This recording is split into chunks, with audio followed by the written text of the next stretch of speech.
बड़ी खबर सामने आ रही है। आपको जानकारी दे दें कि बशीर और परवेज को 10 दिन के रिमांड पर भेजा गया है। एनआईए कोर्ट ने 10 दिन की रिमांड पर भेजा है। 7 जुलाई को होगी अगली सुनवाई, यानी कि मामले की जो अगली सुनवाई है वो 7 जुलाई को होगी। पर आतंकियों की मदद का आरोप, बैसरन घाटी में हमला करने वालों की मदद का आरोप है और यही वजह है कि 10 दिन के रिमांड पर एक बार फिर से भेजा गया। आपको जानकारी दे दें कि बीते दिन जब सुनवाई हुई थी तो 5 दिन के रिमांड पर भेजा गया था और अगली सुनवाई की तारीख 27 जून को थी और आज जब सुनवाई हुई तो एक बार फिर से 10 दिन के रिमांड पर भेजा गया है और अब जो अगली सुनवाई है वो 7 जुलाई को होगी। लगातार इन दोनों आरोपियों से पूछताछ की जा रही है। पहलगाम में जो घटना घटी थी बैसरन घाटी में, उसमें आतंकियों को मदद करने का आरोप है। हालांकि मदद इन्होंने किस तरीके से किया, क्या इनके ऊपर कोई फोर्स था या फिर इन्होंने अपनी मर्जी से मदद किया, क्योंकि इन्हें पता था कि वो पाकिस्तानी नागरिक है, वो आतंकी है, इसके बावजूद भी इन्होंने उसकी मदद की और यही वजह है कि एनआईए की टीम ने दोनों को गिरफ्तार किया है। दोनों से पूछताछ लगातार मामले में जारी है।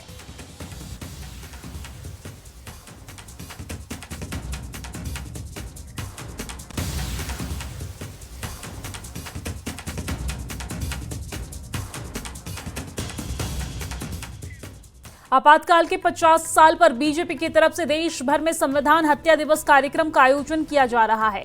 पार्टी के बड़े नेता प्रेस कॉन्फ्रेंस कर कांग्रेस पर हमला बोल रहे हैं। जम्मू में बीजेपी अध्यक्ष सत शर्मा और केंद्रीय मंत्री डॉक्टर जितेंद्र सिंह ने कांग्रेस पर जोरदार हमला बोला है।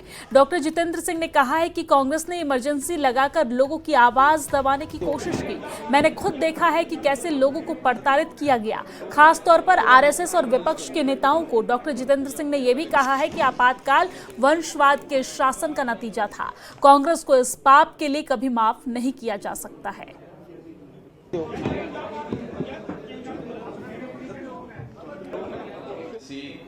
Was a cumulative outcome of the legacy of Congress Party right from the date of his birth, which was 28 December 1885, जब A.O. ह्यूम ने इस दल की स्थापना की। वो स्वयं एक रिटायर्ड सिविल सर्वेंट थे और उनकी मंशा थी to create an exclusive club of the retired British officers and the new elite of Indians emerging after the college English education. यानी कहीं भी कांग्रेस पार्टी के संस्कारों में जन्म से ही ना ही मातृभूमि के प्रति समर्पण की भावना थी, ना ही मातृभूमि के लिए त्याग और ना ही कोई प्रतिबद्धता। और उसके डीएनए में प्रारंभ से ही परिवारवाद भी था, मोतीलाल नेहरू से लेकर के अभी तक चल रहा है। अवसरवादिता भी थी, अथॉरिटेरियनिज्म भी था और निजी स्वार्थ और राजनीतिक स्वार्थ के लिए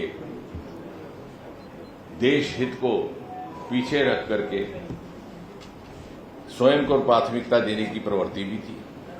अब आज का युग तर्क का युग है। ये भी ना लगना चाहिए कि सारे भाजपा वाले ये कह रहे हैं तो ये भी कह गए। I have learn not to speak